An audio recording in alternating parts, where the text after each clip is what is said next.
Okay, welcome everybody. My name is Martha Alter Hines, and I am here with my very good friend Cayelin Castell. Super, super excited to be having this conversation. It's going to be very fun because our conversations always are. and um, for anybody not familiar with Cayelin, I want to, first of all, highly recommend all of Caylin's work.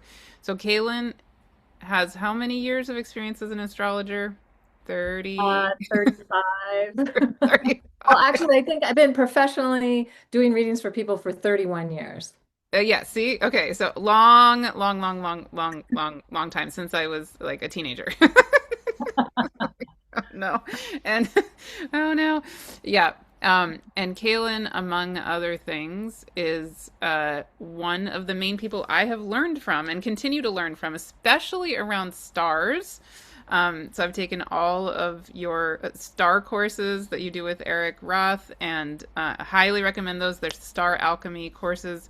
Um, and yeah, and you are one of the guest speakers in my own star course, et cetera, et cetera. And today we're going to be talking about we're going to be talking about Sirius and Procyon or Procyon in particular, and all the amazing things happening with them, especially Sirius. Oh my goodness, this coming year. And in addition, I just have to say, Cayelin is such an amazing human, such an amazing being. Truly, truly, truly one of those, rare people who just have completely impeccable integrity and such a good heart. And I can't recommend you enough. So, Martha. Well, I will just say it takes one to know one. aw. Anyway. So I am another yourself. Namaste. Well, And and like, we have Cayelin and I have the exact same sun placement, so we recognize each other as the and the almost identical Venus placement. The yes, Yeah, yeah, Pisces Sun Aries Venus combo. So yeah. yeah. And we're in the Pisces Aries Venus cycle until October of 2030, 20, I'm sorry, October 30th of 2026. So, and I'm loving it. I'm like looking at as the combination of Aries and Pisces has just been mind expanding, heart expanding. So amazing. So Yeah, yeah. I Yeah, love and it too. being a Pisces sun and Venus and Aries, it's like this is what I've been living my whole life. I now really have words for it. Yeah, I Yeah, I and I and second. concepts and images and things for it. I love it.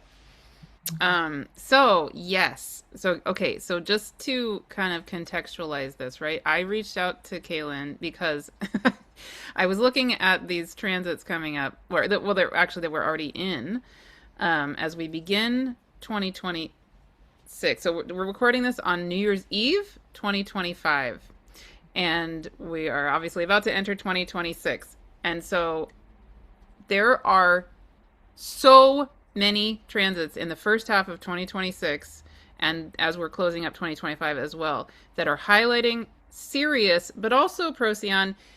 um and I'll just list a few of them. Okay, so every year, and Cayelin will elaborate on this, but every year Sirius, at this time in the precessional cycle, Sirius is what you could call the New Year's star.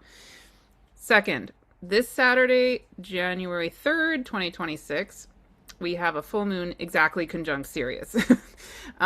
Currently, Jupiter is going retrograde in Cancer. It went retrograde conjunct the star Procyon or Procyon, depending on how you say it. It's going retrograde. It's going to go direct conjunct Sirius on March 10th, 2026. And then I just realized the other day, and Cayelin said, "Yeah, me too." In June and July of 2026, Mercury is going to trace the exact same retrograde that Jupiter is currently doing between Procyon and Sirius in Cancer. So, oh wow, right? This is just such a serious year. It's terrible, terrible. I shouldn't Seriously say that. serious, Yeah, but in a fun way. yeah. Amazing, magical way. So, Yeah, anyway. yes, I love that. Such a great, and also Three Eye Atlas coming Oh, by Jupiter in its closest pass in I mean, and whatever the heck it is, it's like something amazing and, interstellar beyond our necessarily our ability to totally comprehend from this limited perspective. Yeah, exactly. So exactly. So yeah, sorry. Thank you for filling that in. Okay, that's another amazing thing with Sirius. So March 10th, 2026, Jupiter is going retrograde conjunct Sirius at 15 degrees of Cancer. Then on March 16th, Three-Eye Atlas makes its closest pass to Jupiter when Jupiter still is very, very close to Sirius. Barely Yeah. will have moved in those 6 days from our perspective. Yeah, and then Three-Eye Atlas, begins to exit our solar system, right? So, like, wow, what That's is the this? grand finale for Three-Eye Atlas, who first came by Mars and then came by Venus, then came by the Sun, or then by the Sun and then by Venus, and then by the Earth at the solstice, or Yeah, right before the solstice, the new moon at solstice. And then Jupiter is like the grand finale exactly. with Sirius. Oh my Yeah, goodness. serious. And so one of the things I love to think about is these at the stars, and especially certain stars. And Sirius happens to be the brightest star in our night sky. So it's always the first star you'll see as the sky is darkening if you have a clear sky after the sun goes down in at this time of This year. time of year. Yeah. At this time of year. Not always at this time of year, but Mm. anyway, and it's why it's called the wishing star. And so when we are moving from December 31st to January 1st, and it's really happens for several days before and after the exact point, but Sirius is directly overhead. And I often think about our Gregorian calendar, which is starts on January 1st. What does that mean? It doesn't mean anything. I mean, it's not an equinox, it's not a solstice. It's just like, why January 1st? Well, I actually went and looked it up, and it turns out that Sirius was probably close to being overhead when that calendar was instituted back in 1582. And Mm. maybe they knew that because the ancient alchemists worked with that star a lot to create their magic and their ceremonies and their talismans and their elixirs and their intentions and all of that. So maybe they thought it was a great idea to have Sirius overhead, the wishing star right overhead when at midnight when we're going into a new year. Or at least that's a way that I like to think about it anyway. And yeah, so we have that going on, and it stays in that direction for a good few days after. And then, of course, we have the full moon with Sirius on January 3rd that you were talking about. And then January 6, 7 is Venus, Mars, and Sun conjunction opposite Sirius with the star Vega, Sirius being the star of our ancestral origins, Vega being our divine destiny, the direction we're moving towards. So we've got that going on. But prior to that, on January 4th, when I think the sun is closest to the earth on January 3rd, but it's really a few days before and after the exact date that our earth is closest to the sun. So it's getting the most light from the sun at that time, even though it's winter in the northern hemisphere. So it's summer in the southern hemisphere. So we make our closest approach to the sun on January 3rd or 4th, usually. And then the opposition of the sun to Sirius is January 4th. Amazing. So we start every year with this going on, except for the full moon isn't always there, and Venus and Mars and the sun aren't going to conjunct. It'll be 32 years before they do that again. Wow. In this amazing, way out, wonderful, wow, way out, wonderful time as we're entering this new calendar year of 2026. Mm. Do you Very, mind if very, I just pull up Stellarium real quick to yeah. show, Oh, please. yeah, just show the visual so people can see where these stars are. Um, okay, so here currently, this is right now, December 31st, 2025, and here's where Jupiter is in the Gemini or Twins constellation with Castor and Pollux. But south of the ecliptic, here's Procyon or Procyon, here's Sirius. Um, so they're not on the ecliptic, but if we pretend they are, then Sirius equates to about what 14 Cancer, Yeah, Procyon 25, 26. 526, somewhere in Yeah. there. Yeah, so Jupiter went retrograde at 25 Cancer, so basically with Procyon, and then is going to be, it's going retrograde from our perspective. It's not actually going backward. It's not actually going backward, but anyway, it's coming, the Earth But is it, coming. but how the Earth sees it going. It's like when you're Yeah, going down the highway and you're passing a car and it looks like it's going backward. That's why it seems like it's going backward, but it's not. yeah, and so right now the Earth is we're moving around the sun and we're going between Jupiter and the sun right now, which is why it looks like it goes backward, but it doesn't. It doesn't actually. But anyway, in our sky, Jupiter is going from about here to about here, right? So in this little window, it's actually in the Twins constellation the whole time, interestingly.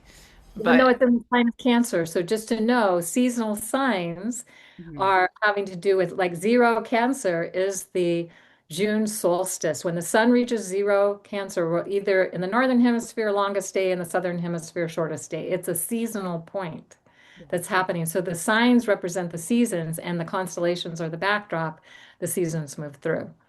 yeah, and oh, and just as a side note, for anybody, because I get this question a lot, and I know you do too, Kaylin, for anybody who is curious about the difference between seasonal signs and constellations, Kaylin, we can link your amazing summary video on that exact question. I recommend I recommend that video so often and on all my courses because it just sums it up in what 12 minutes or something. Um, yeah, and I follow the same Kaylin's same perspective basically, and Heather Ensworth also. I would say Heather, you and I all have the same. Yeah, and lots of other people, but anyway, yeah, Yeah. I I think agree with people that do, video. but they don't always necessarily use the opposite name. Like instead of saying Jupiter's in Gemini, Mm, Jupiter's in the twins yeah, because it's in the sign of Cancer. And if you say Gemini, then people are thinking the sign of Gemini, not the constellation, also known as Gemini, but it is also known as the twins. yeah, So that just helps make things a lot clearer for people. yeah. So basically, technically, right? If we were to look at where Jupiter is, it's going to be in the constellation of the Twins, or you could call it Gemini, but in the sign of Cancer. But then when you look south of the ecliptic, the south of this red line where we see the sun go across the sky and most of the planets go across and the moon go across the sky, south of there is the star Procyon, and then over here Sirius. And Sirius, like Kaylin is saying, is the brightest star in our sky, and really, really, really bright, really easy to see, and very near Orion. And Orion's belt is super easy and amazing to see at this time of year too, right? So this whole part of the sky is where, yeah, where this is all So you happening. can, if you can find Orion's belt, some people know how to find that. You just draw a line from that down to where Sirius is, or across to where Sirius is, depending on how they're in the sky. But yeah, it points to basically points to Sirius. Yeah, and if you It go the points to other Orion's way, belt either way. yeah, and if you go the other way from Orion's belt, you can find Aldebaran, the Eye Yes. of the Bull, and then Pleiades, right? So all of this is just amazing. It's like this whole part of the sky is so incredible. Right? And I love the little gibbous moon that's in the bowl coming down Yeah, by January 3rd. It's going to be with yeah, very close to Jupiter aligned with Sirius. exactly. I was just about to show that. Perfect. Yeah. Okay, So cool. here is where the moon is today. If you happen to be seeing this video now, the moon is kind of just past the Pleiades, and then I'll show. Here it comes. There's tomorrow, New Year's Day, going under Capella, which is also really bright and really easy to see at this time of year. Wow, it has been calling to me a lot. Um, then keeps going, starts to enter the twins, and by Saturday the 3rd, here is the full moon with Jupiter, with Sirius.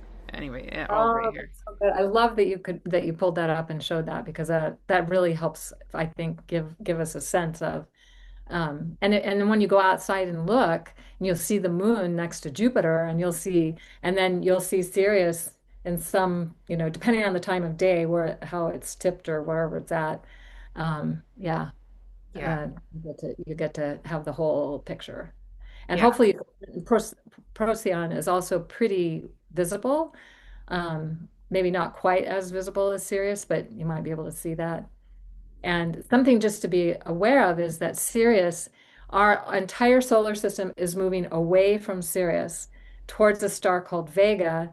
So that's just why we're looking at Sirius, Procyon, and actually there's another star that creates a perfect triangle Yes. in the shoulder of Orion called Betelgeuse. And the astronomers call it winter triangle, the winter triangle, because it's most visible in the winter. And or other cultures have called it Heaven's Gate because it's like the gateway in that we come in through. And then the another way we could look at it that I like to think of it is it is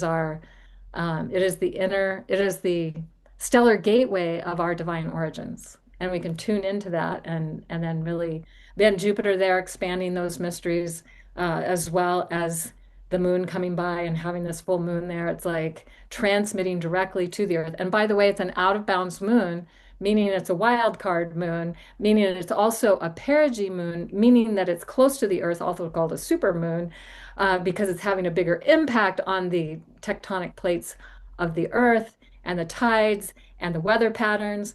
And so this is a really powerful way to start out this new year with this new And yeah, moon. and when any planet is quote unquote retrograde, it's also the time when the Earth is the closest we get to that planet, too, right? So we're currently in the time where we're passing the closest we get to Jupiter, too. Exactly. And the Earth is getting closest to the sun on January 3rd. So it's like What? a lot of closeness going on. Moon Wow. closest to the Earth, Jupiter closest to the Earth, Earth closest to the sun and Jupiter, and I guess the moon, we could say it the other way around too, and the moon. So a lot of cozying up happening. Wow. And I'm Uh, just feeling like I don't know, just like this sense of all of these beings. So the Earth is in the middle, right? Um, Jupiter on one side and the sun on the other side, and it's like all of us kind of pulling together or something. And I'm thinking about even the tides and the fact that Jupiter is in Cancer, the moon is going to be in Cancer, and the relationship to all the flow of energies and with the earth. Like, I can't put it all into words, but there's something really powerful with that. Yeah, the other thing makes me think of because of the Cancer, all this energy in Cancer, Jupiter in Cancer, moon, full moon in Cancer, with Sirius in Cancer, it's in the seasonal sign of Cancer. And Sirius has been associated with the dolphins, and the dolphins have their pods, their communities, and the ways they support one another, take care of one another, look after each other. So how are we creating new ways of doing that at this time? That's, I mean, it's our opportunity. Plus, we also need to, it's like if all we're doing is giving, giving, giving, and not finding ways to replenish, then we run out of energy and we have nothing left to give. So it's like when we're in those kinds of nurturing communities and situations where we can nurture and be nurtured back, and we can do that for each other, create safe space for us to really show up and be who we are. So I think this is one of the possibilities. This is a part of what I'm envisioning anyway, that we can create new ways of doing that going forward. And it might take us a while to actually see how that works. But I know there are communities that have been attempting that for decades, and some have been successful and some have not. Yes. So we can learn from the ones that haven't, and we can also learn from the ones that have. So hopefully we're creating more and more of that as we go forward. Yes. Would you mind saying a bit about Procyon or Procyon, which here is here, right? And the Yeah, yeah. so interesting. It's so interesting. The Milky Way actually comes through. Um, you can kind of see it coming through, and it creates a cross with the ecliptic or the plane of the solar system and the plane of the galaxy at the edge of our galaxy, where we look out past our galaxy. And so Procyon's on one side of the Milky Way, and Sirius is on the other side of the Milky Way. And there's stories about how they got, they got separated. Uh, a brother and a sister or something got separated. Anyway, there's different stories that have been told about this, and somehow reconnect at some point, or they are able to see each other and reconnect. But Procyon is in the constellation of Canis Minor, and Sirius is in the constellation of Canis Major. Canis meaning dog, and major meaning bigger, and minor meaning smaller. So it's in the small dog, and you can see a little small dog there. It's very cute. And these are the dogs that go with Orion, the hunter. Yeah. And they're of course, there's also different stories of that. So I actually think of Orion as being maybe of a more feminine nature, but patriarchy co-opted and took it over, and it became a hunter, and it was chasing the Pleiades and the Hyades. And so, and then there's lots of stories about that, like how um, Hera sends a scorpion to to take out Orion, Right. and the scorpion rises as Orion sets, and then Orion rises as the scorpion sets. So I guess that's a way of telling a mythic story about what's happening in the sky. Anyway, and as part of that winter triangle, the three brightest stars that you can see, and literally it looks like a perfect equilateral triangle in the sky. It's so amazing to So see. again, Procyon, Sirius, and Betelgeuse, right? Yeah. Yeah. And what's your take on Orion as a feminine being? What is there anything else you want to say about that? Well, I mean, we could assign gender to anything if we want, I suppose. But I mean, just look at its shape. It has more of a feminine shape. So Hmm. that's part of what I feel about that. Hmm. And perhaps it's not hunting dogs, but maybe they're just um, part of the tribe, part of the community, the divine feminine mother energy. Um, Perhaps I don't know. I'd have to think about that a little longer to come up with something a little more. But also opposite in the opposite part of the sky is Ophiuchus, Yeah. the serpent bearer, Yeah. and the women were the ones that were the snake priestesses, and they would hold the snakes and do that. So maybe they're that balance of feminine on either side, but we made everything more masculine. So Yeah. yeah, there you Here's go. here's Yeah, Ophiuchus. Yeah. yeah. And the story is that Ophiuchus is like Asclepius who brings the dead back to life, and so on. But that may have been more of something that was of a feminine nature in the past as well. And they're just kind of in opposite sides of the sky from each other. And you can see the scorpion underneath Ophiuchus.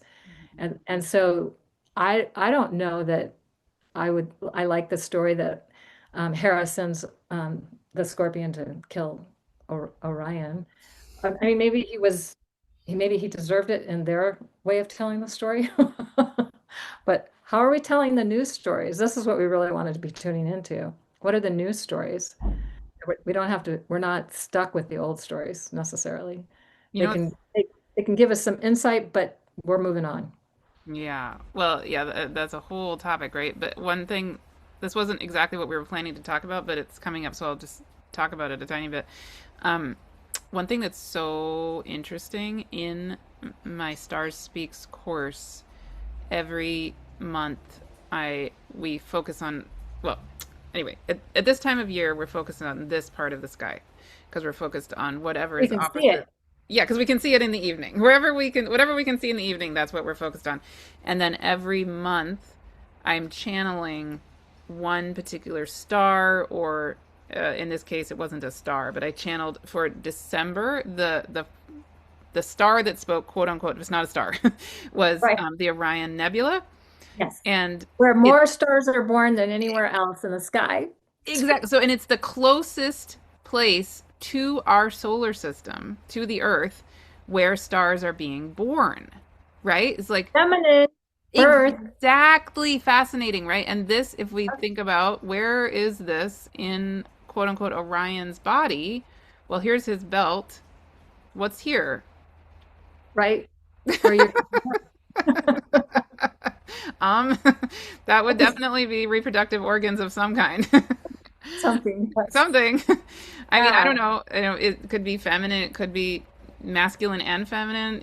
Like when I looked at the like NASA photos, there's amazing photos we have now of the Orion Nebula. Oh my goodness. It reminded me a lot of like an egg sac of like fish or something, and is just amazing. And you know what ended up channeling when I channeled the Orion Nebula? I was expecting, I don't know what I was expecting, but I wasn't expecting what ended up happening. What ended up happening was so interesting. Um, I'll come out of this one second.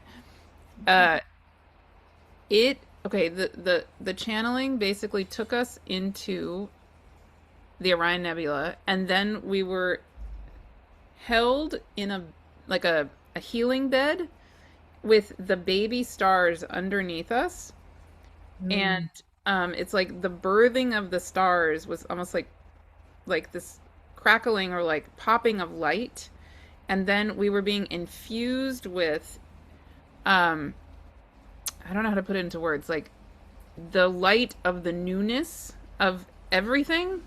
So it's like going being held in the Orion Nebula was like being held in the original codes before there is even light.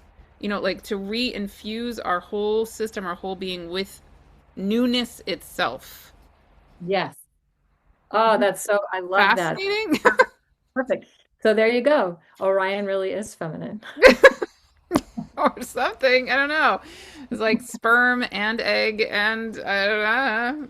Oh, Yeah, I yeah. don't know. But yeah, right. It can't just be about Orion killing things and only wanting, the story goes that Orion, Yeah, it's giving birth to things. I mean, ultimately, yeah, that's the reality of what's happening, but that's yeah, not the way the story is being told. yeah.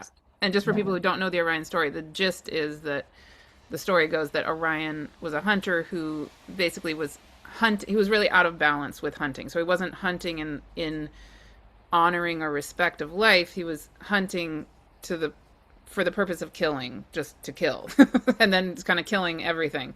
So one version is Hera gets mad, another version is Gaia gets mad, another version is that Artemis gets mad. Any and all of them get mad and kill him. They're And all the feminine getting mad. Masculine's been taking over and dominating, controlling, and killing. And also because he's in pursuit of the Hyads and Mhm, the Pleiades, the seven sisters, and he's not mhm, being necessarily in integrity around how he's doing that. And exactly. yeah, there's that going on as well. So yeah, Yeah. So it's just I'm fascinating. pretty Yeah. story. Yeah. No, I mean, honestly, like I think this is really interesting because again, Jupiter and all these what we're talking about, Sirius isn't necessarily over here where so here's the Hyades, here's the Pleiades, right? So here's what Orion is supposedly chasing is these beings over here, and Sirius is here with his but he's in the Dog hunting is supposed to dog. be his hunting dog. Yeah. Yeah. The So two dogs are the hunting dogs that go with him. But again, I feel like that's an that's old. right, only one version, right? So it's like I'm wondering if there's some again something about the Orion Nebula really has called to me for the last 2 years or so powerfully, and even as I'm talking about it right now, I'm feeling it in my womb. Like, so I just wonder if there's, yeah, part of this transit and all these transits with Sirius and Procyon, being the two hunting dogs, quote unquote. Like, I Right. wonder if there's a healing possibility to Mm. like hold all of this story. And when dogs are being told what to do, they're being told to heal. Wow. That's, uh-huh, interesting. Yeah. And also, dogs can be used to hunt for somebody who's missing. They could be used to hunt for, I don't know, I don't whatever they might be used to hunt for, something, but doesn't necessarily be to kill. Doesn't necessarily mean to kill. Yeah. Yeah. Well, and yeah, or like to be in tune with, like if I think about actual dogs, right? Yeah. Um, like service dogs or like Yeah. Artemis's relationship with animals was just such a different, very, very different relationship. And Yeah. yeah, and I know Divine Harmony thinks of the Orion constellation actually as Artemis, and the Pleiades as following Artemis, as opposed to so Divine Harmony thinks of the Orion constellation as turned the other way. So that rather than this being the arrow of Orion, she thinks of somehow this is Artemis going this direction instead of Orion going this direction. So she Yeah. thinks of the Pleiades as being nymphs, or the feminine beings who are following Artemis this way. Love it. That's so good. That's yeah, this is how we start retelling and creating the new stories. So yeah, Fascinating. so fascinating. Yeah. Circle and really, I mean, if you think of the Pleiades and the Hyades, they are considered to be the feminine. Hmm. The seven sisters and the six sisters or something of the Hyades.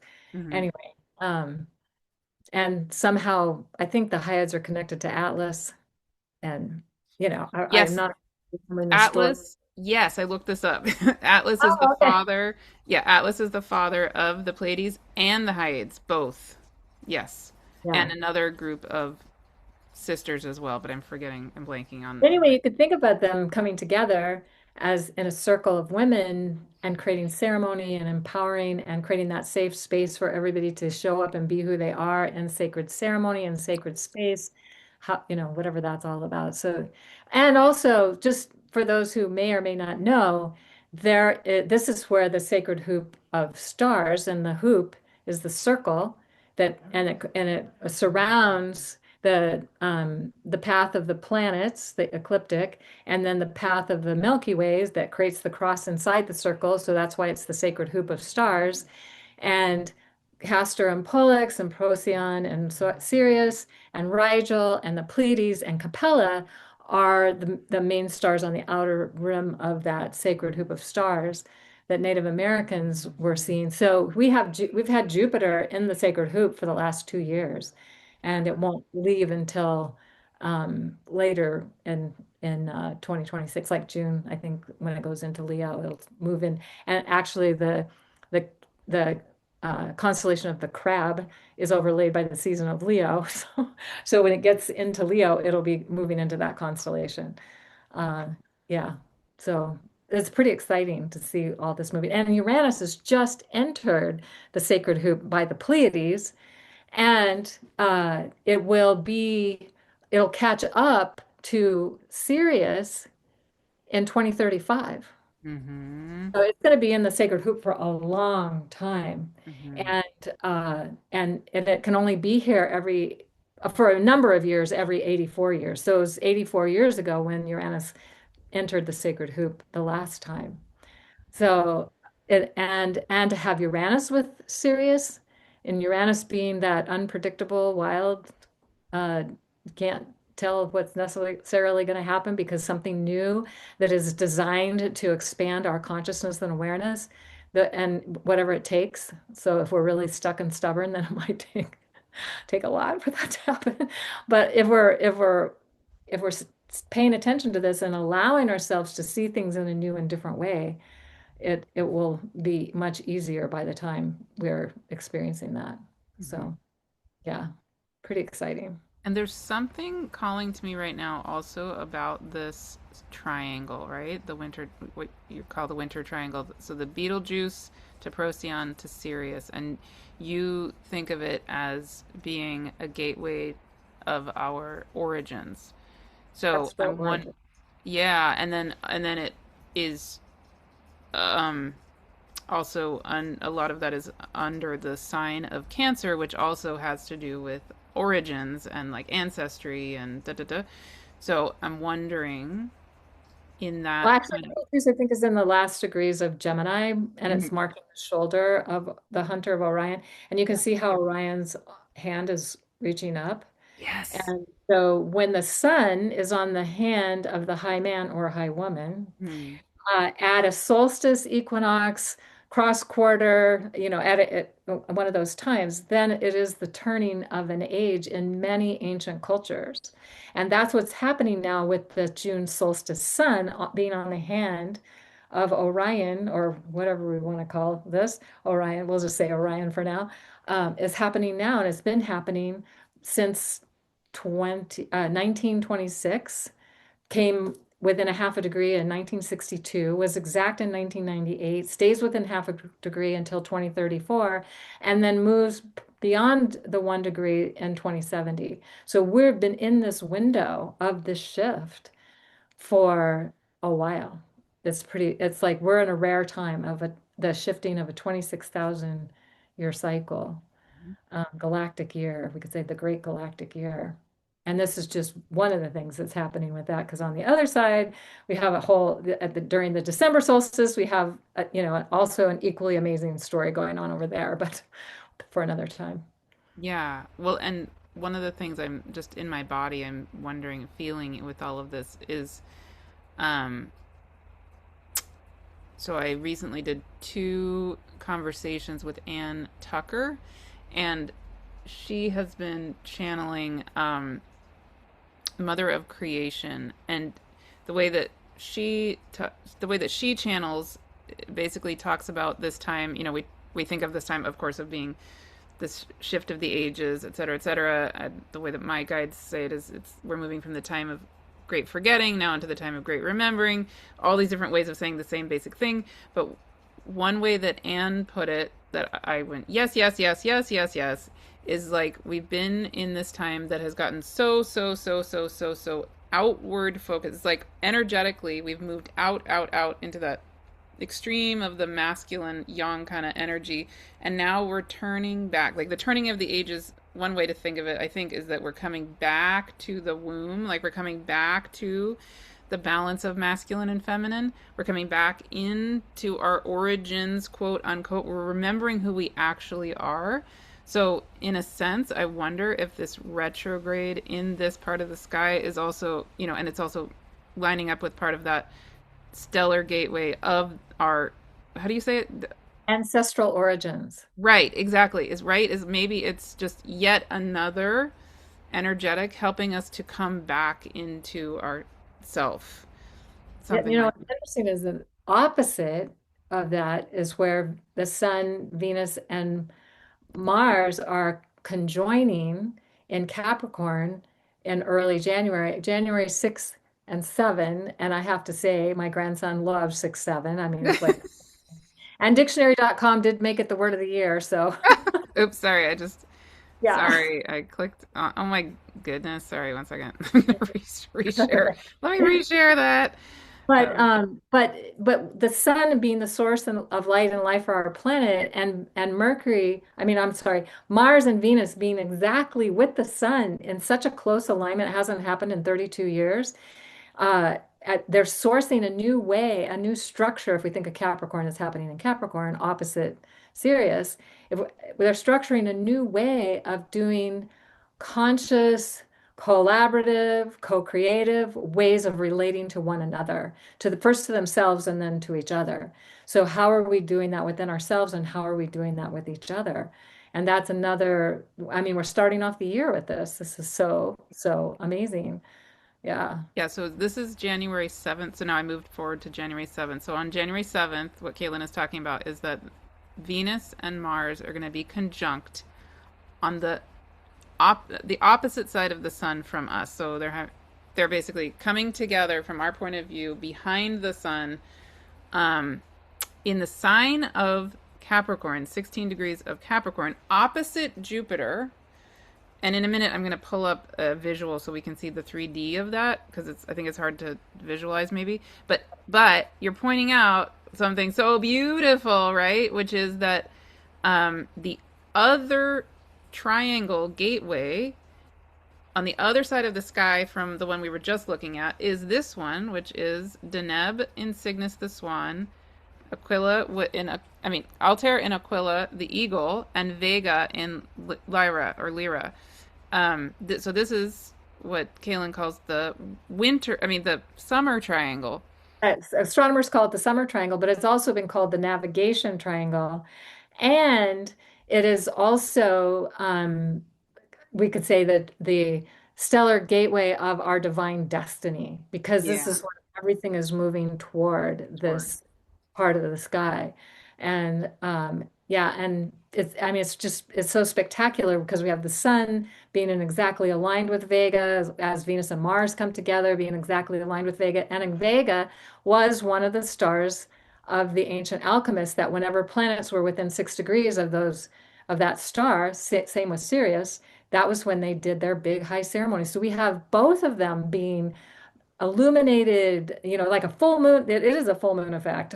Hmm. But Jupiter's also with the moon. And so, and with Sirius. So it's like this just rare. This does not happen that often. Jupiter can only be uh, in Cancer every 12 years. And it can only be stationing direct every way less often than that with Sirius every so many years.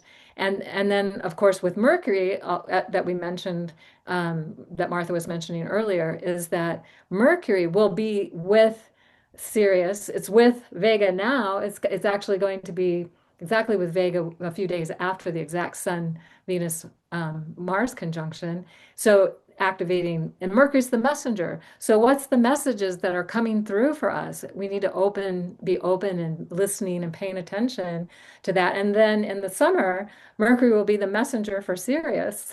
Mm. Oh, it's so good. And of course, Jupiter's opposite all this, so it's expanding everything. And just how often could this happen? Well, Venus and Mars and the Sun can only come together like this every 32 years Wow.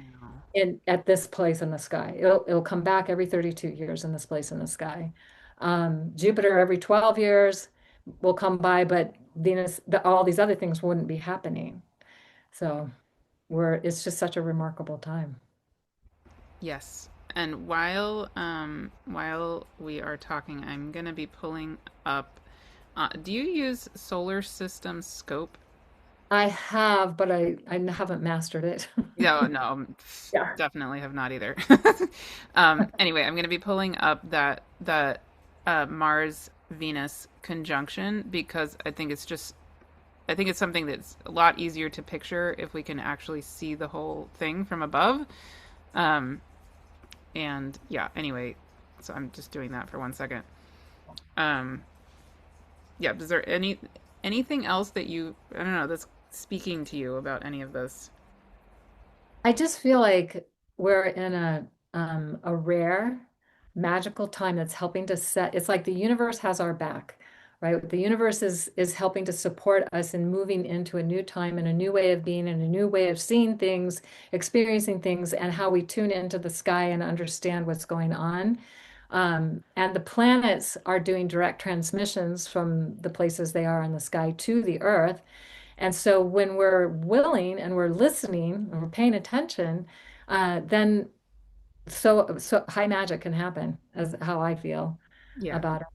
And Mercury being the messenger, Jupiter being expansive, expanding visions and possibilities, and the sun being the source of light and life for new ways of doing things. How are we creating a new way of being in relationship to the sacred feminine and the sacred masculine within each of us? We all have that going on inside of us. So it's such a magical, amazing time. And things can look chaotic and crazy and can be very depressing if you pay too much attention to what's going on out there. But this other is going on as well. And I feel like if we can focus our attention there and get excited about the possibilities, then we come together with our intentions to create a better world where we're all safe, we're all supported, we're all valued for who we are and what we bring. So the thing about the sacred hoop of stars and the sacred hoop in general is that everybody has a different place on the wheel. Everybody has a different place they sit around the sacred hoop. And so we all have a different um, insight, energy, perspective that we bring.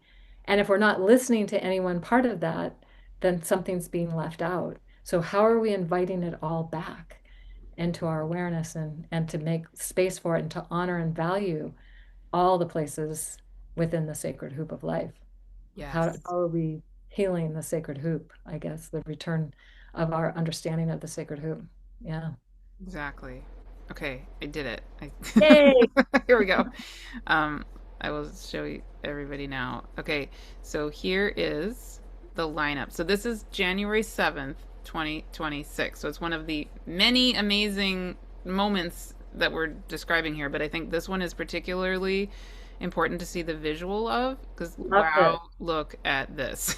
Okay. Right? Here's the sun in the middle. Here is Jupiter opposite. Closest to the Earth because Yep, it's closer to the Earth in this part of its cycle. exactly. So we can see that Earth has come around the sun to the point where it's between Jupiter and the sun. And so you can imagine when the sun sets, Jupiter is rising and is really bright because we're really relatively relatively close to Jupiter. And Jupiter's gigantic, so and super super super bright in general. And then on the other side of the sun, Mercury's coming along to also be here, but especially we have Venus and Mars exactly lined up together With the sun. opposite the Earth on the other side of the sun. Like, what? And then opposite Jupiter. What? What? So something to know is if Venus is conjunct the sun retrograde, she's between the sun and the earth.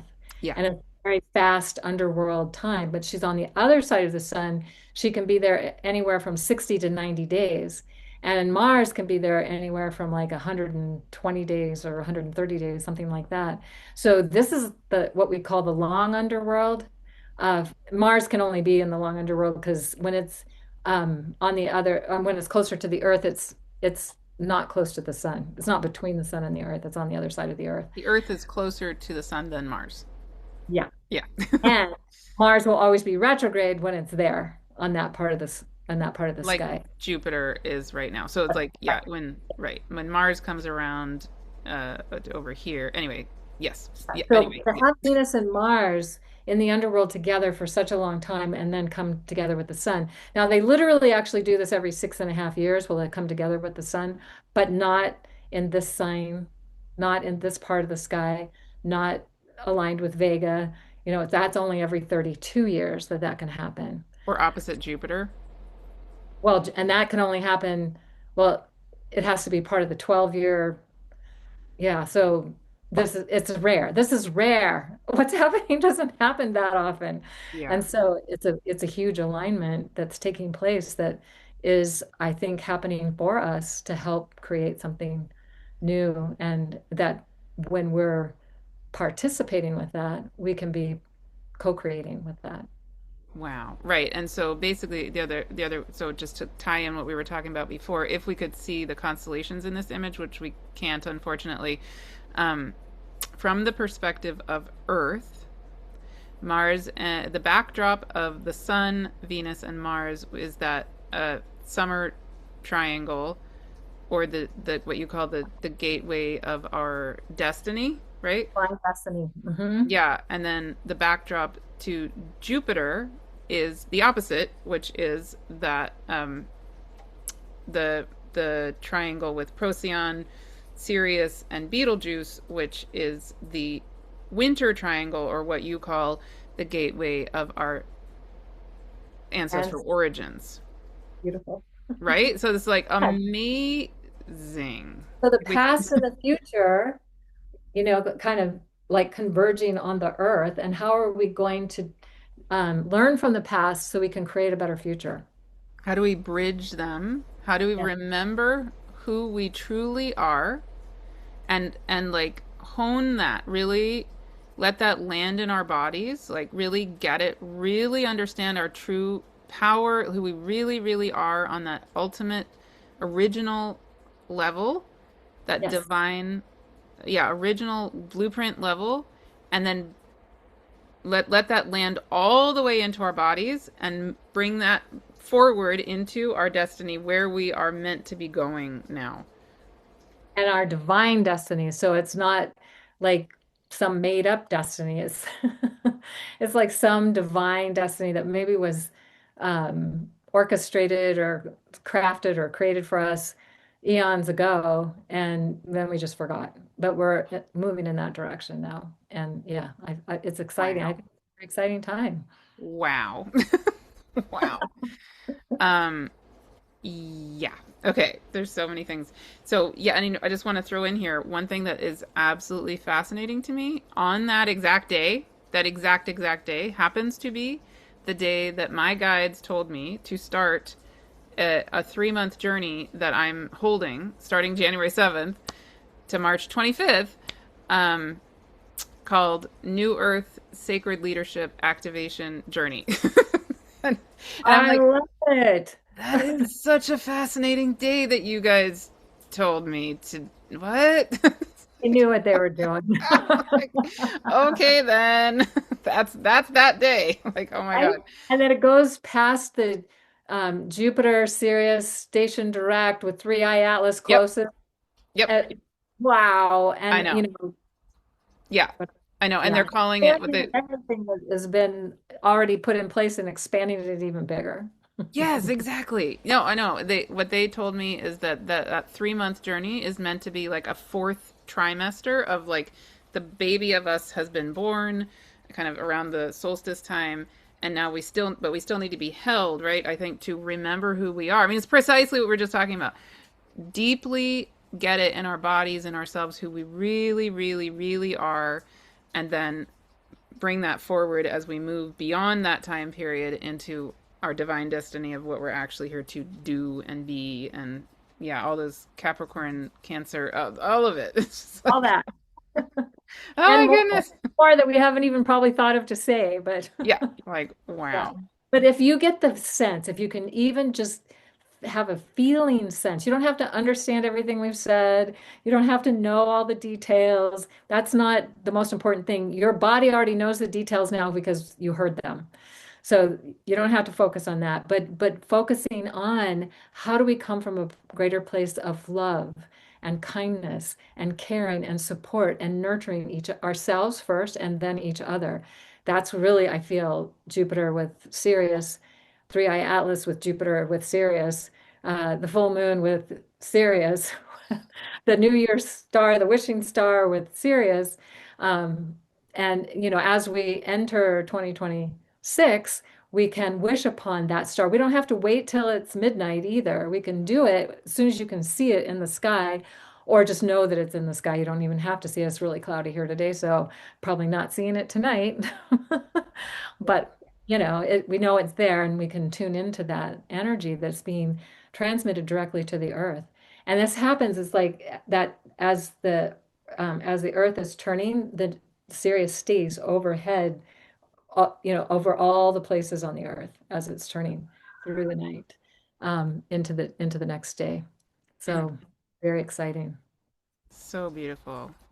Okay, so the very last thing I want to ask you about is, unless there's something else you want to throw in here, but so one of the big things about Cayelin's work that everybody should know about, which we haven't even mentioned, but is very relevant actually to this, is your amazing Venus alchemy work. And you have a new leg of what you offer with that coming up starting February 13th.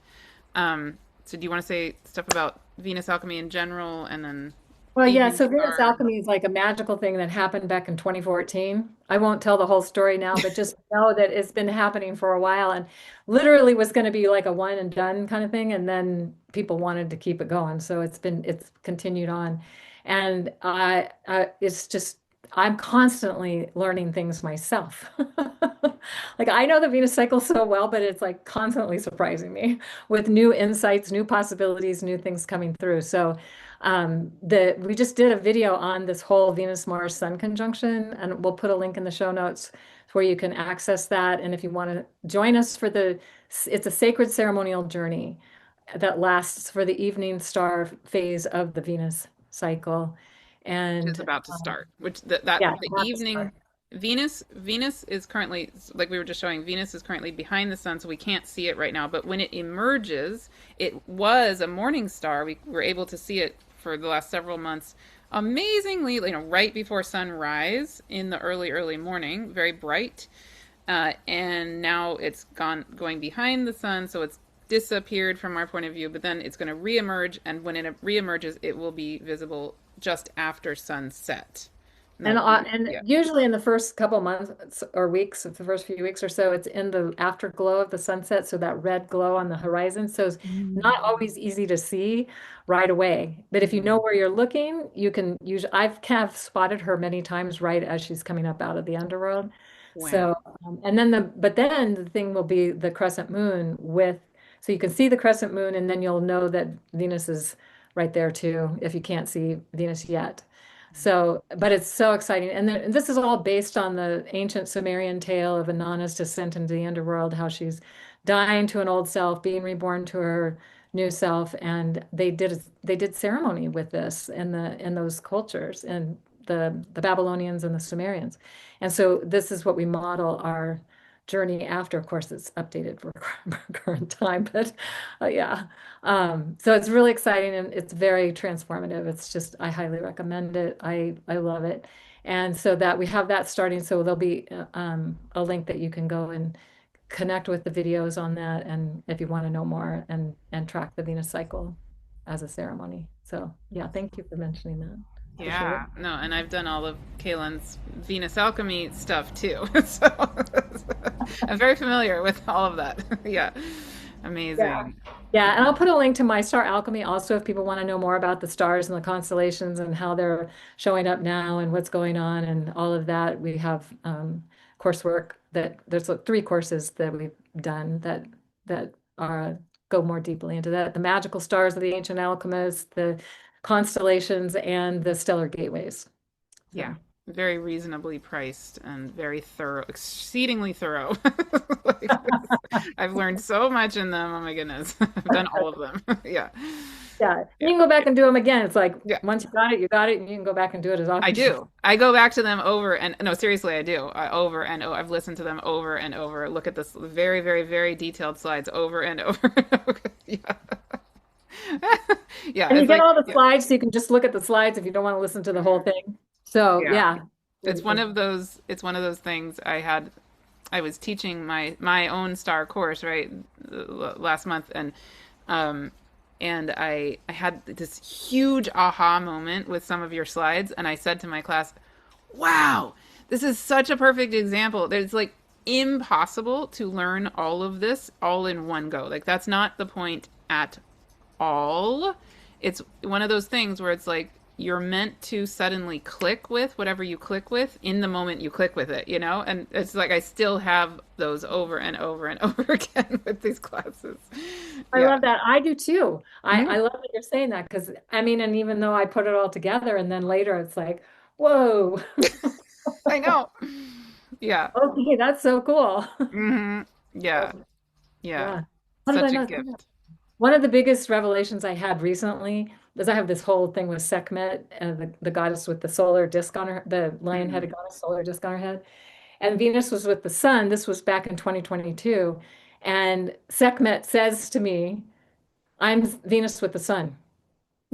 Like, how did I never get that before? Yeah. Of course you are. You are, I mean, you're the ultimate expression of the divine feminine, wearing the solar disk on your head. Of course you're Venus with the sun. Hmm. Yeah, I know. It's hilarious how my big aha the last month or whatever it was also was like something so unbelievably obvious once I got it, which was the definition of what the celestial equator is. Like I've heard you describe the celestial equator, I don't know how many times over how many years, and I suddenly went, "Oh my God, the celestial equator is the equator of the Earth, but in the celestial sphere." Like, that's like Like if you take it and expand it into space, yeah. it is what its name says. That's right. Amazing. I love those aha moments. Like maybe kind of sort of understood it before, but then Yeah, all of a sudden like, now like it's embodied. yeah, and I'm not like a slow learner or anything. It was just like I didn't get it until I got it. I was like suddenly like, oh my God. Love that. It's so good. Yeah, it's so funny. Yeah. Anyway, amazing. Wonderful. Thank you, Kaylin. Thank Is there you, Martha. This has been so good. Thank you so much. I loved doing this with you. well, same, always. Such a such a treat. um, is there any other last thing you feel called to say? before we I close? think we've pretty much said it all, and just hoping everyone has even though some people are saying 2026 is going to be chaotic and crazy, not unlike 2025, Eh. that we focus on what it is that we're truly wanting to create and Well, be and with in our life, and it'll I had actually a pretty good year this year, so 2025. I So had an amazing, yeah, yeah. I mean, yes, yeah, I yes. mean, you and I got to do that summit, and I mean, there's so Yeah. many magical things that happened, and it's like, wow. And yeah, so we need to focus on what it is we want to co-create with Great Mystery. Exactly. And why are we here? Which is that is to co-create, right? So I guess one way we could close, because again, this is New Year's Eve when we are recording this, and I'm sure we'll put this up probably today or soon, very, very soon. So probably a lot of you are hearing this on New Year's Eve or New Year's Day or very close to New Year's. And but this is relevant anytime you're hearing this. I wonder if we could just take a moment and come into our heart, into that wish, come into the reality that Sirius is this wishing star, this New Year's star, and we we literally are who and what we want. Does that make sense? So it's like anything we are wishing for. Well, I think my opinion is we are here to be that.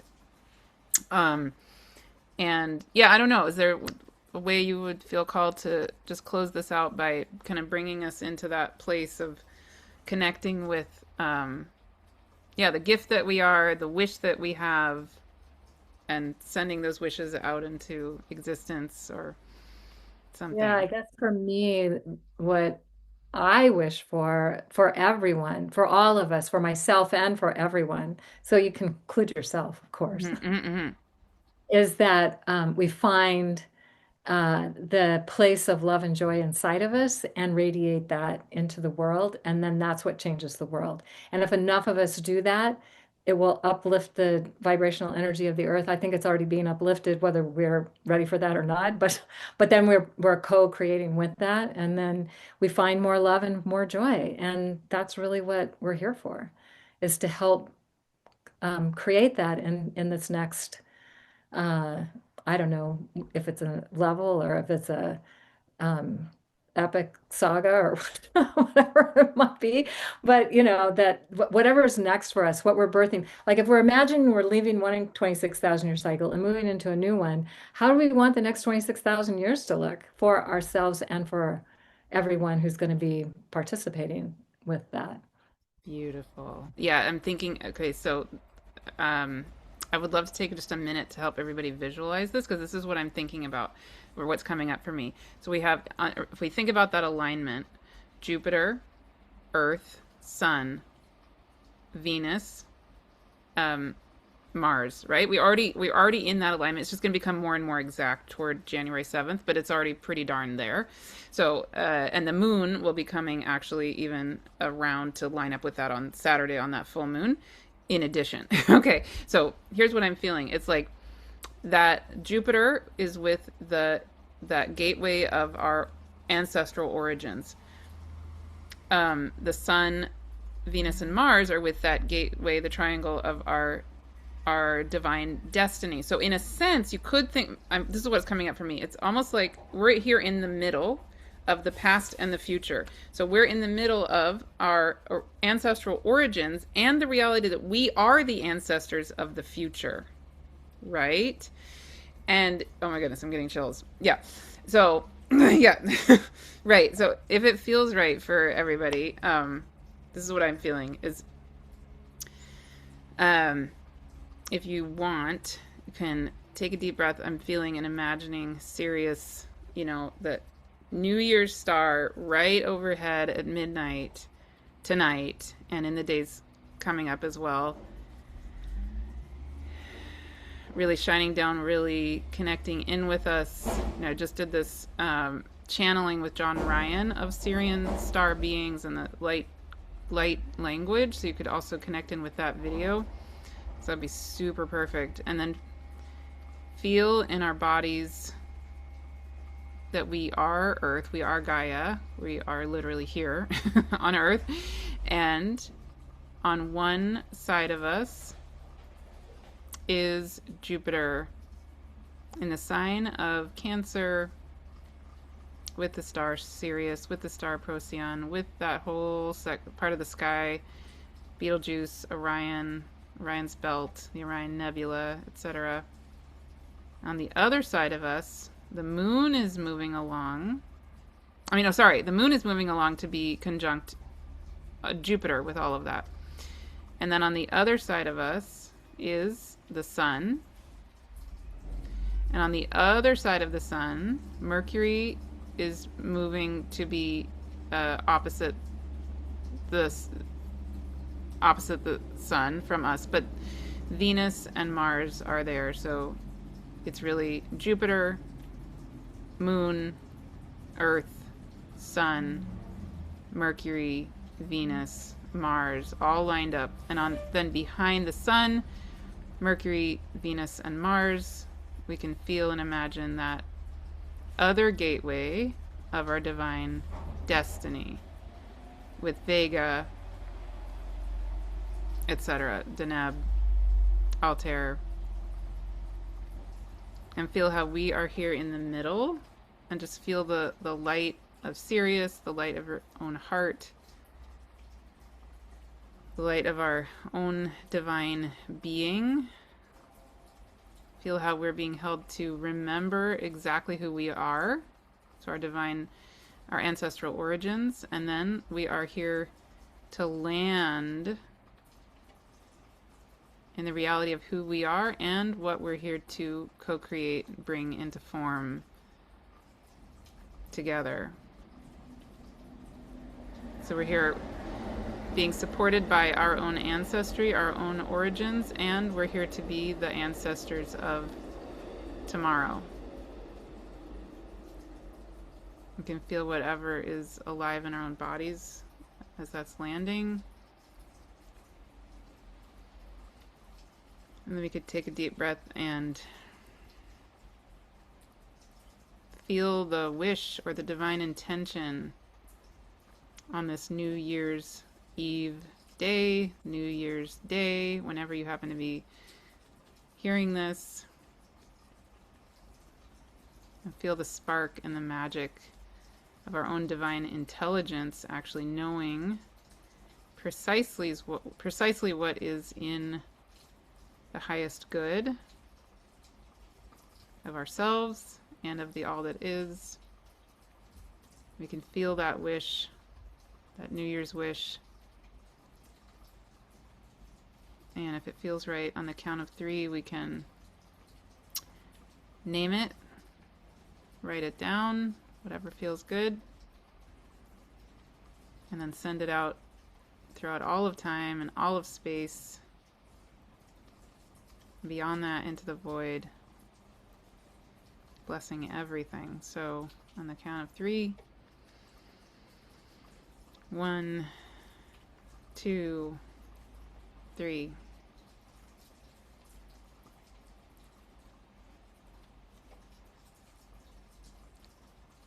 New Year's serious blessings for ourselves and everything.